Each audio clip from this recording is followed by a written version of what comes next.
Welcome back to Scissors and Scrubs, world-renowned series for the summer. I don't know how we came with these specific topics together because one of them is like for hiking and the other one's swimming. But there's summer problems. They are summer problems. Yeah. And shockingly, there's summer problems we haven't spoken about yet. I mean, next summer. What are we, 5-6 years in? We still haven't talking about. So Laura is going to kick it off with some stuff from the pool. And I'm going to talk about some stuff from hiking. And we're going to be scratching by the end of this shit. This is what I hate about this stuff. The scratching. All right. So I'll start with Swimizia. Swimizia. I had that once. I've had it 1,000 times because I was a swimmer. Disgusting. And I wasn't a swimmer. And I got information from Mayo Clinic. Swimizia is an infection in the outer ear canal, which runs from your eardrum to the outside of your head. And it is technically called otitis externa. Swimizia is usually caused by bacteria, but less commonly can be caused by a fungus or a virus. Ugh. But it's usually a bacteria. Anytime somebody is growing a fungus in the human body, I want to vomit. I don't ever want fungus. It's just disgusting. Thrush. Your ear has natural defenses that help prevent infection. A thin, slightly acidic, water-repellent film lines the ear canal and discourages bacterial growth. Did you know that? I did not know that. Yeah. It's good to know. Earwax is an accumulation of this film, dead skin cells, and other debris. And that travels to the opening of the ear canal and it helps clean it clean. So it kind of like just pushes all that crap out. As disgusting as this sounds, when I take a Q-tip and I get some shit out, it's so gratifying. So gratifying. It is so, and you know, I mean, not supposed to be putting them in there, but when you're like, oh, and you get out stuff, you're like, oh.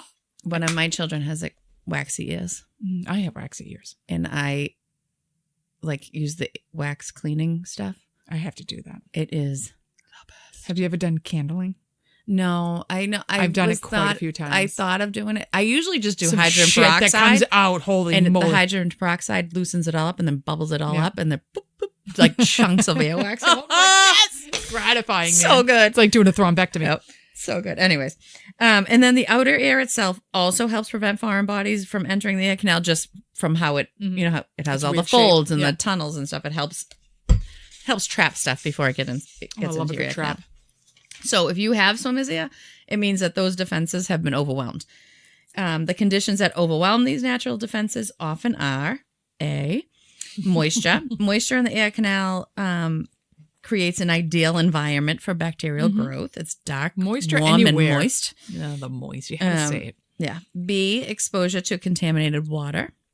And C, damage to the sensitive skin of the ear canal, hence using a Q-tip in your ear. Well, maybe I don't do that. Risk factors for getting swimizia, water in the ear canal from heavy sweating, ongoing humid weather. Who is sweating so much in their ear canal? That's what happens. Have you ever seen somebody sweating? Probably, Mike. When I get my AirPods in, when I'm running the water, like my old it like AirPods, tunnels the down. Sweat like fried it out. Okay, but I got swimizia before earpods. Like, who was sweating into their ears before earpods? Really? It's just like a heavy sweat because it's not like it's sweating like, in so your ear. Your ear's not sweating. It's dripping yes. in there. Okay, because I'm like, whose ears are like sweating like that? What do you want? The trial? Like, no. What's going heavy sweating, ongoing humid weather, or water left in the air after swimming. Contact with bacteria in the water is a risk factor. Lakes. Yeah. That's where I got my swimizia. Lake water. It's disgusting. Cleaning the ear canal with cotton swabs or other objects that can scratch the skin. I would never do that. Leaving an opening for an infection. Sometimes it just feels so good. You're like a dog. You're like, oh my God. Ear devices such as hearing aids or earbuds are a risk the factor. Hearing aids. And eczema is a risk factor. Oh, I have that. I swear since menopause, my ears have been so itchy. That's a thing. I know, but it's bizarre. Menopause. Like I'm always like, oh, in the middle of the night, I'm like scratching my ears. Symptoms of swimizia, they're usually mild at first, but can advance to moderate or advanced swimizia if left untreated. That would be awful. You do not. Mild symptoms are itching in the ear canal, slight redness inside the ear, mild discomfort made worse by pulling on the outer ear or pushing on the tragus, which is that little thing. So when we were younger, we swam. So you would be like, oh, my ear's sore, and you would literally pull on your outer ear. If it hurt, that meant you had swimizia. Oh, interesting. And if you push on your tragus and it hurts, that means you have swimizia. Oh, interesting. So those are like, Because, when it would get stuck, it'd be like, yeah, no, bouncing yeah, and- to get it out. But this was like when you pulled on it, if it hurt, that was, you have it. And fluid coming out of the air is a mild symptom. That would be. Yeah. Moderate symptoms are worsening itching, increasing pain, feeling of fullness or partial blockage inside the ear, or in a decreased or muffled hearing. Advanced symptoms are severe pain that may radiate to the face, neck, or side of the head, completely blocked ear canal, redness or swelling of the outer ear, and swelling of the lymph nodes in the neck, and fever. Ooh, that's pretty bad. And you can have a fever with it. Because, now you have a serious raging infection. Complications, if chlamydia is promptly treated, there's really no complications. But if it is not promptly treated, short-term hearing loss, long-term hearing loss, cellulitis. This was mind-blowing. Bone and cartilage damage called early skull base osteomyelitis. It's very rare, but it occurs if the infection spreads to the cartilage of the outer ear and bones of the lower part of the skull. It's more likely to occur in the elderly and diabetic patients. Ugh. That's gross. And then the last complication, advanced skull base osteomyelitis. So that occurs when the outer ear cartilage, the bones of the lower part of the skull, and the brain and nerves are damaged by the infection. And it can be fatal. Well, osteomyelitis is brutal. It's very serious. It's brutal. Yeah. So prevention is key with swimmer's ear. Keep your ears dry. After swimming or bathing, tip your head side to side so the water can drain. Dry out the ear with a soft towel, or you can use a hair dryer, like to blow on your ear on the lowest setting, and you should hold it a foot away and put it on the lowest setting, but that air will help dry it out. At home treatments to prevent it, if you know you do not have a punctured eardrum, you can use these treatments. If you're like, I don't know if it's punctured, don't use these treatments. You mix 1 pot white vinegar to 1 pot rubbing alcohol, and before and after swimming, you pour 1 teaspoon of the mixture into each ear, and then let it drain back out. This helps dry the air, and it deters bacterial and fungal growth. White vinegar is a good disinfectant, believe it or not. Yeah, we always used rubbing alcohol. Like after we would come home, it dries everything out. And you could feel it. Like you'd be like, oh, my ear's a little clogged. And then it would like dry it right out and all the liquid be gone. Do not swim in lakes or bodies of water with high bacterial counts. Wear earplugs or swimming cap while swimming to keep your ears dry, especially if you're at like risk for it, or you have it a lot, or, you have ear problems, or you had tubes, or, whatever. Put cotton balls in your ears while using products such as hairspray or dyes, because that stuff will get all stuck in there too. Yeah, that's true. And don't put objects in your ears. And don't put anything in there smaller or bigger than your elbow. And nothing bigger than your elbow can go in your ear. Gross. Yep, that's swimmer's ear. All right, well, I am moving on to poison ivy, poison oak, and poison sumac. Okay. Which as a child was like quicksand for me. I thought at any moment I was going to be covered in poison ivy. Well, I thought that because my cousins, Joshua and Stephen, literally had poison ivy or poison sumac or whatever the heck it was. They lived up in New Hampshire all the time. If there was a poison ivy plant outside that window and my cousins sat here, they would have it. They were so highly allergic to it, and it was devastating. It wasn't even rat. It was like liquid. It's oozing, blistering pus. Awful. Yes. It was the worst thing ever, and they would have it all the time. Like, my why do you live aunt up there? was like a gardener, and I remember seeing her, and she had it all over her. And I was like, oh, one of our dear friends had it. And I actually used that picture as her, when she calls, that picture pops up, and I think she doesn't call me often. Yeah. We text more. And when it pops up, I'm like, oh, because it was bad. Her whole face was like, she looked like Rocky after 5 rounds with bad. Apollo Creed. It was awful. Yeah. Okay, so like quicksand, I thought at any moment I was going to be attacked by poison ivy. Okay, so poison ivy, poison oak, and poison sumac are oily plants that produce urushiol. Urushiol. Urushiol. I have the phonetic urushiol, which causes an irritating, itchy allergic reaction. Okay. When your skin comes in contact with the oil, you will develop contact dermatitis. 90% of people who touch the oils will develop an itchy rash. There are some weird people out there who can touch it and have no reaction at all. Very, very few people have that. Yeah. Okay. it only takes 50 micrograms of urushiol, smaller than a grain of salt, and you can become susceptible to poison ivy. That's all it takes is that little tiny grain of salt for you to be completely exposed. You can become susceptible to it at any time in your lifetime, even if you have touched it before and had not had a reaction. You can touch it again and have a huge reaction.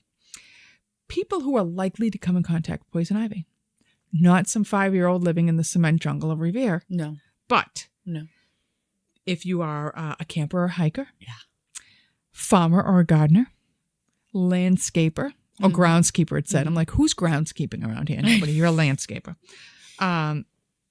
Forestry worker, a forest firefighter, which when I get into that, that could be really bad. House painters and roofers, because they're putting ladders in, like, you know what I mean? So they're touching the oil on the ladder. Yeah. Poison ivy will grow as a shrub. Oh. Or a vine. It has leaves of 3. There was some rhyme there, but I forgot. The leaves turn red in the spring, green in the summer, and they will be yellow, orange, or red in the fall. It has no thorns, and it can sometimes have little tiny white berries. It can also grow differently. All of these plants grow differently in the West.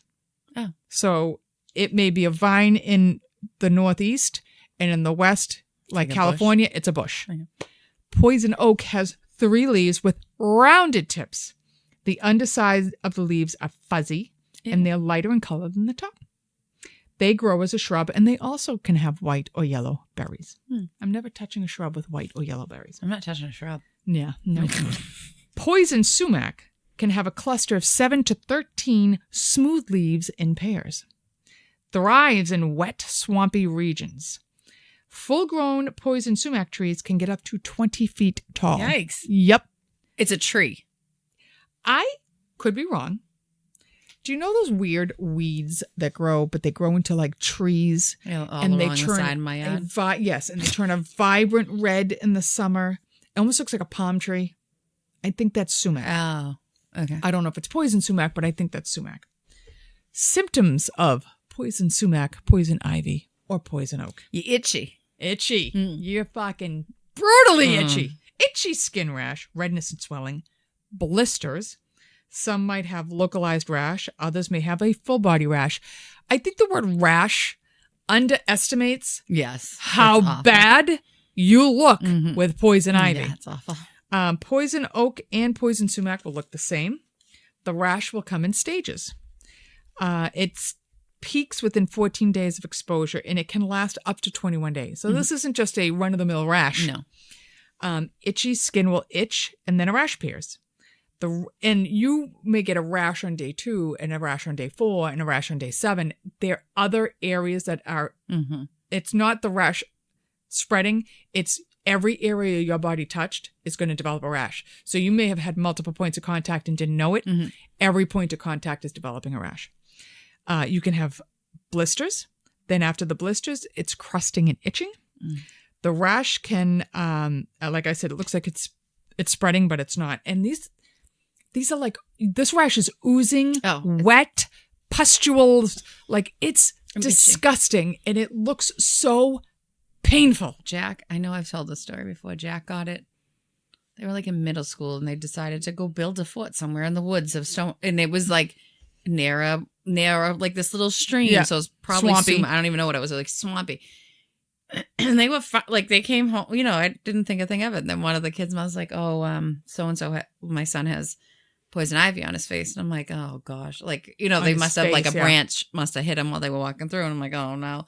And then another one was like, "Oh, my son has poison ivy." You know, like it was now literally you're sweating. And I'm like, "Please don't let him get poison ivy." And then he woke up, and he was that poor child was so uncomfortable. I felt my heart broke for him. Like he was, and you couldn't move. You can't go out in the sun. Yes. After you have it. And it was the summer. So you're keeping like this, like, you know, 11-year-old boy 3 inside. weeks. It was weeks with this. And I have a picture of him laying on the couch. I put a sheet down on the couch because I was like, I don't know if you got oil on you. I don't know what's happening. You know, like he had to lay on the couch on the sheet, and he just laid like this. Like he was miserable. Oh, it was and it's the awful. calamine and it was everywhere. Oat bath. If you have it like here or something, and you run extremely, almost dangerously hot water on it, it feels so amazing. It's almost like you want to go out and get poison ivy again just to do that. Does it spread from doing that? No. No? It's almost like euphoric. Like you get high. Like Mike, you are bizarro, dude. Trust me, it feels. I'll trust you. Well, it's because I'm it's not so running out and itchy. putting poison oak No. on there and putting scalding water on it. It's almost worth it. I'm not doing that. Not doing it, buddy. Not doing it. I just remember laying there and he was like swollen and They get swollen. It's disgusting. It's disgusting. Complications of it. If you inhale like a firefighter in the forest, burning poison ivy, you can get a rash of the face, nasal passages, mouth, and throat, and it can get into your lungs and create major breathing problems. Yeah. Well, because you're already, just think of how swollen your skin So even is. if you're not a firefighter, these morons who burn the grass and stuff, what gets rid of a poison ivy? Goats. People will hire goats just to eat the poison ivy off the thing. Yep. Those things can eat anything. Right, They're fucking really. weird. Yeah. Scratching. If you scratch till you bleed, you can get a major skin infection from it. I've moved on to waterborne infections. Management and treatment. How do you get rid of poison ivy? Okay, you can't get rid of it in one day, but for the fastest relief, you should take the following steps. Rinse your skin with lukewarm Not water scalding hot. as soon as possible.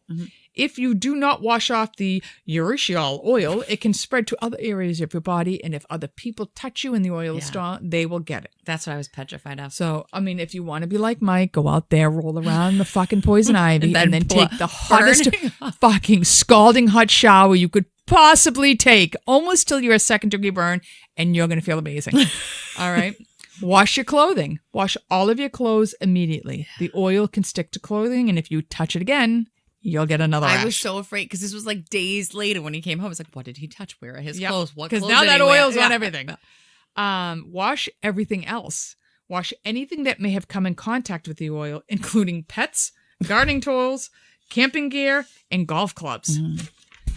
Do not touch the blisters. Rule of thumb across the board, don't touch blisters.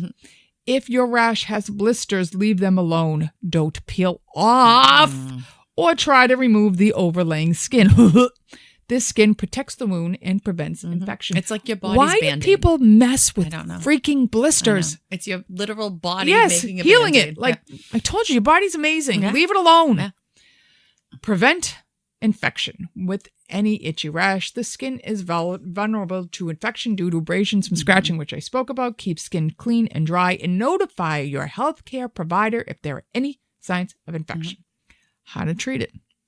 Anti-itch creams, including calamine lotion, Caladryl. I used to love that shit. I love the smell of it. Oh, The pink bottle. you're all covered with mosquito bites. Go get the Caladryl, the calamine. That's what they call it. Go get the calamine. Hydrocortisone. For blisters that start weeping or draining, you can use topical astringents made with antihistamines. Yeah, made with antihistamines. I think. No, it probably cut off because there was an ad underneath. Probably. I don't know what they're made with, but you can get some topical astringents. I don't even know what those are. Antihistamines. Like witch hazel? Maybe. Yeah. Alcohol. Alcohol and white vinegar. Love Just it. put some Dries white it vinegar. all out. Put some white vinegar on that. You'll smell like a salad, but it'll feel amazing. It'll be euphoric. This guy right He's here, Googling it. seriously, scalding hot water on poison ivy is a similar feeling to pure euphoria. I think I'm addicted to it. I just got out of the shower and we're already looking forward to the next. Oh my god! People are sick in the head. All right. If any of our listeners, the 4 that are left listening to us, please tell me. Go roll out in the poison ivy. Tell me what, because I'm never doing that because it's like quicksand. I'm terrified of them. No, I don't want that. So antihistamines can help with the itching. Your healthcare provider, if you're really bad, may prescribe a poison ivy rash treatment if it becomes more severe or forms of the mucous membranes of your eyes, nose, mouth, or genitals. You're out having sex in the poison ivy. That could be bad. They may recommend an oral steroid such as prednisone. I think 3 of them had to be on steroids when they I got believe it. it. They got it so I bad. believe it. We had a couple coworkers who got it real bad. We're on it. Home remedies. One of them was out on leave for a while because it was so bad. You can try applying a cold compress to your itchy skin, or a scalding hot one. A wet, clean washcloth. My mouth is very dry. I need water. Washcloth with cold water and wring it out, and then place the cool cloth onto areas that itch. Do you think that might be euphoric too? I bet. Like an ice bath? Nope. Oh, I guess not. He's an expert. Lukewarm baths, not scalding hot hot tubs. Imagine if you have all that oil on you when you get in the hot tub. That shit's going to spread everybody in the hot tub. On the genitals. That'd be bad. All right, take a short lukewarm bath with colloidal oatmeal, also known as vino. Go to oatmeal bath. Used it for chicken pox and everything else. But I remember laying in it and like we were pretending we were fishing, like grabbing all the Disgust. What a way to make it better, Laura. There's That's a silver lining in every bathtub of vino. On the colloidal. Why are you in it? Chicken pox. I didn't have I never had chicken pox. The chicken pox. All right, so she went fishing during chicken pox. There's nothing else to do. You can also try adding a cup of baking soda and maybe some chocolate chips, and you can be a cookie when you get out. Short, cool showers may also help. Cool showers. How can you prevent it? Don't go near poison If you think you've come in contact with a poisonous plant, apply rubbing alcohol to exposed body parts, gardening tools, and other contaminated areas. Scrub under your fingernails with a brush. Yeah. Use dishwashing soap and cool water to wash hands that have touched a poisonous plant. Wash your clothes after being outside. Wear long sleeves, pants, and gloves when you're doing any kind of yard work, gardening, farming, or hiking. And then immediately wash those. When you're hiking, you probably should always be in long pants and long sleeves for ticks, ivies, all kinds of other stuff. Thorns, whatever. Wear rubber gloves while bathing pets that have been in contact with poisonous plants. I would like to know how you know your pet's been in contact. Like unless like you know it's in your yard and you ran through it or something. All right. So that, my friends, is poison oak. I am petrified of getting that. Me too. And I don't know how actually that I haven't because I'm allergic to every plant on the face of the earth. So you would think you would already like just being near it, I would have it. Do you know how I'm going to die? I know. Here's what's going to happen. I'm going to die. I'm going to be shot into space, and I'm going to land on a planet, but I'm going to land in the quicksand, and then I'm going to be trying to get out, and I'm going to be covered in poison ivy. That's going to be my death. Grab it onto the poison sumac to get out. And then I'm going to drown. Oh. Under this, because all of my fears would be in one shot. So, yes, that's what's going to happen to me. That sounds terrible. Because I'm terrified of quicksand. I've never seen it in my life, but I'm still terrified I'm going to come across it. Terrified of poison ivy. Every time I'm in the woods, I'm like, Brian, is that poison ivy? Is that poison ivy? What does it look like? I love when they're like, no, that's not it. It's a green shiny leaf. And it's they're all reddish. green shiny leaves. They all look exactly the same. What you're saying to me is exactly what that looks like. And there's so much greenery. Right. I don't know which one it is. I'm that one? No. Well, that one? No. I think I would rather come across the entire Manson family than poison ivy. Yeah. I saw a meme. It was like the movies in the 80s had us all so scared about quicksand. Yeah. I've never seen it in my life. I don't even know where you would find quicksand, but I know how to get out of it. Yep. I've watched Bear Grylls. All right. So, what are we wrapping this up with? Conjunctivitis. Oh, God, I've had that so many times. Yeah. I got this from the Mayo Clinic. Conjunctivitis, or pink eye, is an inflammation of the conjunctiva, which is the transparent membrane that lines the eyelid and the eyeball. When the tiny blood vessels in the conjunctiva become irritated and swollen, they are more visible, giving the white of the eye the well-known pink or red coloring it's really uncomfortable. of pink eye. It is caused by a viral infection or a bacterial infection or an allergic reaction, or in babies, an incompletely open tear duct. Since some are caused by infections, it can be contagious, but pink eye is not always contagious. The most common symptoms are redness in one or both eyes, itchiness in one or both eyes, a gritty feeling in one or both eyes, discharge in one and both eyes that forms a crust overnight that may prevent your eye from opening in the morning. You literally can't open your eyes. And you're like, tearing of the eye, like, crying, tearing, insensitivity to light. They're so itchy. They're so itchy. The viral and bacterial, most cases are caused by adenovirus, but can also be herpes simplex virus and varicella zoster virus. Wearing unclean contact lenses can cause bacterial conjunctivitis. Both viral and bacterial can occur along with colds or symptoms of respiratory infection like a sore throat, a cough. Both viral and bacterial conjunctivitis are very contagious and are spread through direct and indirect contact with the liquid that drains from the infected eye. It is one of the few things that if you call in and say you have conjunctivitis, they're like, yeah, don't come in. Yeah. Don't come in. Because it is so contagious, to control the spread, you should wash your hands often. Don't touch your eyes with your hands. Use clean towels and washcloths daily. You should do that anyways. Don't I think of you every time. Don't share towels and washcloths. Change your pillowcases often. Also, you should do that anyway. Change your sheets. Imagine like on your old pillow. Throw away old eye cosmetics. I hated that and part. don't share eye cosmetics with other people.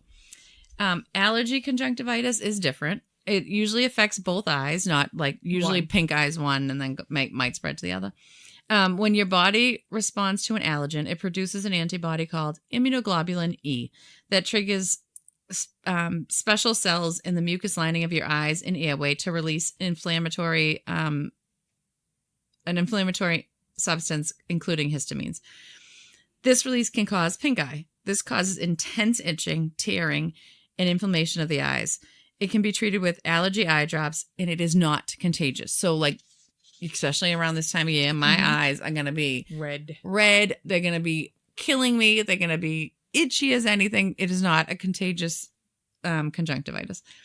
Conjunctivitis is more common in the summer due to increased exposure to allergens and increased outdoor activities that facilitate the spread of it. Summer heat can lead to dry eyes, making the eyes more susceptible to irritation and infection, which I never thought of. Increased social activities like sleepovers, parties, picnics, amusement parks, like you're touching all the stuff that everybody's touching. It can lead to the spread of the infection. Swimming pools, especially improperly chlorinated ones, are breeding grounds for certain types of conjunctivitis. I went to Tijuana and came back with conjunctivitis. Ew. Well, I mean, everything. And then I was grossed out because I know I got it in Tijuana. Yeah, that's like the worst kind disgusting. of conjunctivitis. Yep. It was nasty. In summer months, see a rise in pollen and mold spores, which can trigger allergy conjunctivitis. So it is getting to be that time of year. Yeah. Everyone's eyes are going to be red and draining. So many times. You know what I realized, Laura? That I apparently covered one more thing. I was like, when you just said something about... No, I thought that I hadn't covered more than just one thing, but I did. So, yes, conjunctivitis is disgusting. Yeah. I've had it many times, and I hate it. And then my kids get it. And you know what? They should sell erythromycin just over the counter. I'm not going to like the ointment. Yes, right. Like how many times? Why do I have to go to the doctor? I know what it is. Right. Why do I have to have you say, "Oh yeah, it's pink eye," and then I pay $100 copay so I can get some erythromycin? Though they do say if you just leave it alone, it goes away. But I don't know.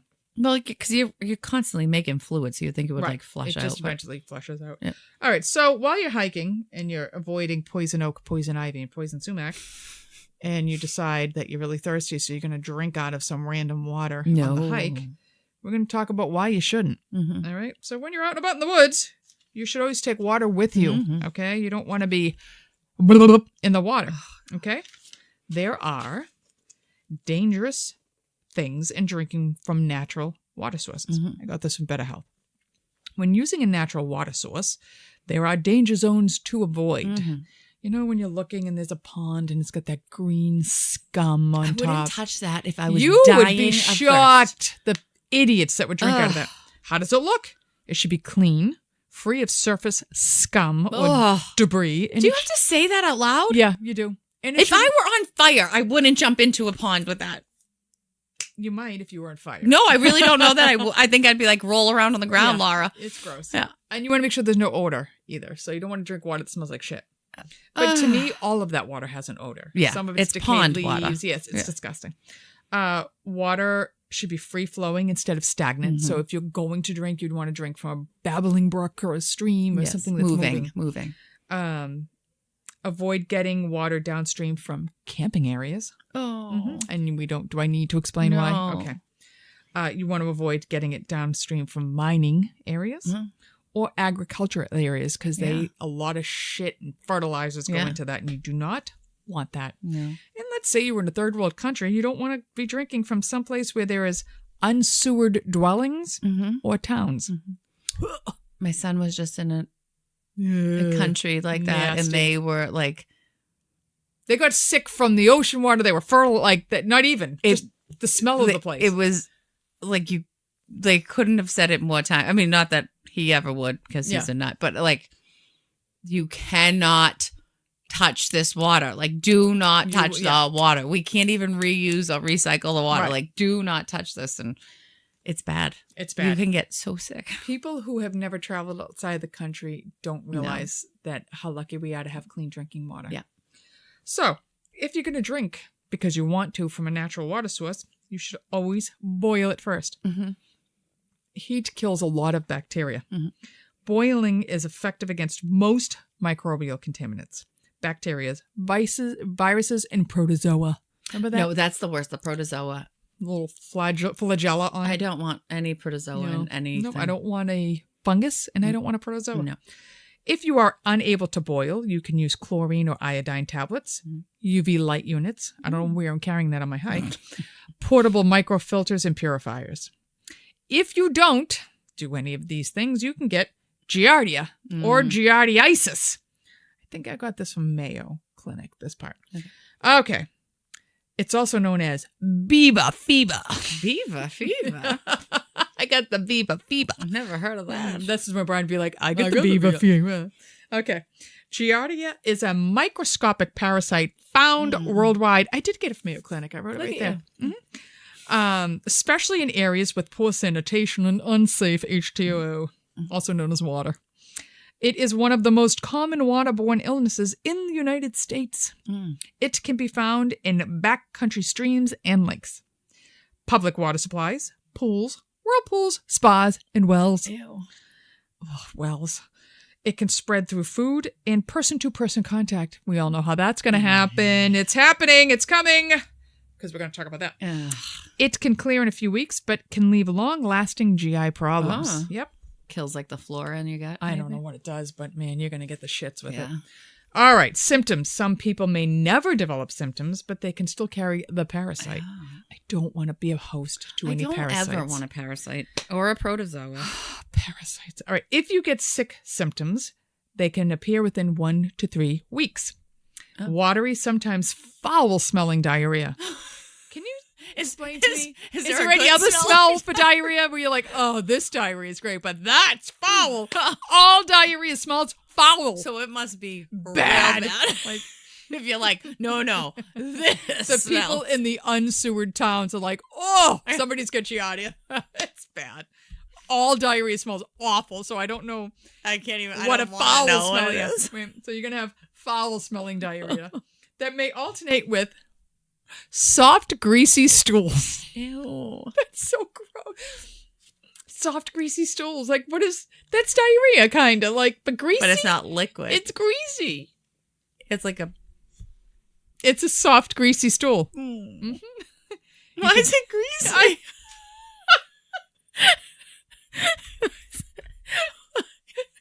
What makes it greasy? Because you're probably eating crackers. Like, what if we want?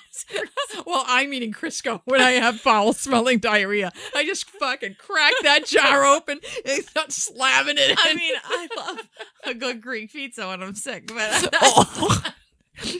So I have foul-smelling, greasy stools. You must be really pretty when you get Giardia. And then I'm covered in poison ivy. Yeah. So I'm taking a hot shower so I feel better, and I'm shitting myself with greasy stools. Wow. Can't wait to go hiking. This is why I don't. I just said to Brian today, we should get back and hiking. Yeah. I've changed my mind, because then I'm also going to end up in quicksand. Okay. You could have fatigue, stomach... You think? You're going to be real tired. It's like sliding on you, you know? Constant. Well, this is going to shock you. You're going to have stomach cramps and bloating. I am bloating with all that foul-smelling diarrhea. Could you just imagine how bad? And you're going to have gas. I think that goes with cramps and bloating. That gas will then also, but then you're going to be, you don't know if it's gas or the greasy stools. Or like, you don't know what's on happening. that toilet. You go, you're going to have nausea. Yeah, because you're smelling your foul shit. Weight loss. Yes, you are. Yep. And it can last 2 to 6 weeks of that foul-smelling shit. Oh, my goodness. Or it could be longer, you know. Seek help. Yeah, I'm seeking help. If I'm like, the smell of this diarrhea is knocking me out, I should really go to the doctor. Okay, so let me finish that statement. Seek help if you get grease. Foul. Why do I need to... Why do I have to tell people to seek help? No one's gonna think that's normal. Imagine being in the bathroom with the person next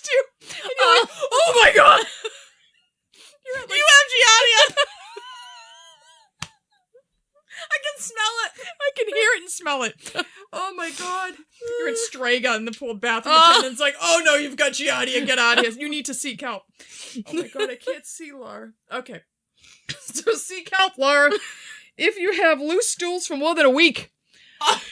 Do you know why I'm not going to seek help? Because I'd lose about 20 pounds and I'd feel really good about it. Let's see how much longer I can go. Exactly. So if you have more than your stools for a week, you get dehydrated. Yeah. Tell your doctor you are at risk for Giardia. Well, shit, and I passed out from the smell. I think I had Giardia. Okay. Causes. Parasites. Yeah. This is going to be great. This is a fun one, too. Okay. Before infected people or animals pass it in their stool, the parasite becomes encased in a hard shell or a cyst, which allows them to survive outside the host for months. Once in the host, the cyst dissolves and out comes Giardia and infects your stools. Voila! I have infected you. Imagine it's like, they're coming out of their little pods. Ah. Okay. And it occurs when you accidentally swallow the cyst. So you've touched a dirty diaper or you're wiping somebody else's greasy stools. You didn't wash well. It got under your nails because they're 20 feet long. And you were eating your sandwich. Boom, cysts go in your mouth. You're done. Okay. I don't want cysts. Oh, it's like the tapeworm conversation. Yeah. Okay. That was another thing I was terrified. Yeah. Quicksand and tapeworms. Yeah. I don't know where I was getting tapeworms, but I was getting tapeworms. I thought for sure. I was getting them from the quicksand. Okay. People at risk. Children, because they're disgusting. I wrote literally children because they're gross. Children are gross. They're more likely to come in contact with feces. Children are gross. Yeah, they're disgusting. People who live or work with kids. Daycare centers, preschools, shit like that. Moms. Yes. Yeah. People without access to safe drinking water. Yes. Maybe, did Jack get Giardia? Is that what happened? Ask him how bad his poop stinked. But it was like right away. Oh, that's true. People who have, this got me too. Okay, listen, this is from Mayo Clinic. This is not me. Other people at risk are people who have anal sex or oral anal sex without using a condom or protection. Mm-hmm. I don't have to explain that either. No. Okay. Complications. Mm-hmm. Dehydration, failure to thrive. It can cause you to be lactose intolerant after an infection. Oh, so is that not bizarre? Yeah. Prevention. Wash your hands. Yeah. Do not drink wilderness water, I wrote. Do not drink wilderness Wash your produce. Keep your mouth closed in poor water areas. Don't be like, blah, blah, blah, when you're out in like some random... When you're taking a shower. Exactly. Use bottled water and practice safe sex. Yes. And when you be careful how you take it off so that, you're not getting that shit on your fingers. All right. Treatment. You can use Flagyl, Tindamax, and nitazoxanide to treat it. Okay. Well, at least there's treatment. Yes. And thank God I remembered I had that on the deck. Yeah. Yeah. Stinky foul stools. Okay. I don't ever want greasy stool either. Nope. I literally wrote that. I'm like, if it's foul smelling, like I can't even fathom the smell. Right, because diarrhea is foul smelling. Yeah, it's terrible. Yeah. All right. So on that note, have a great hike. Don't drink the stupid water. Don't just bring bottled water. Or get like one of those purifying things or some tablets. I have a water bottle that has a filter in it. Yep. And just some tablets. Get something. Yeah. Okay. Bye. Avita Zane. Like, subscribe, rate, and review the Scissors and Scrubs podcast on whatever podcast app you listen to us on. Follow us on Twitter, Facebook, and Instagram at Scissors and Scrubs. And email us any of your stories or thoughts to scissorsandscrubs@gmail.com.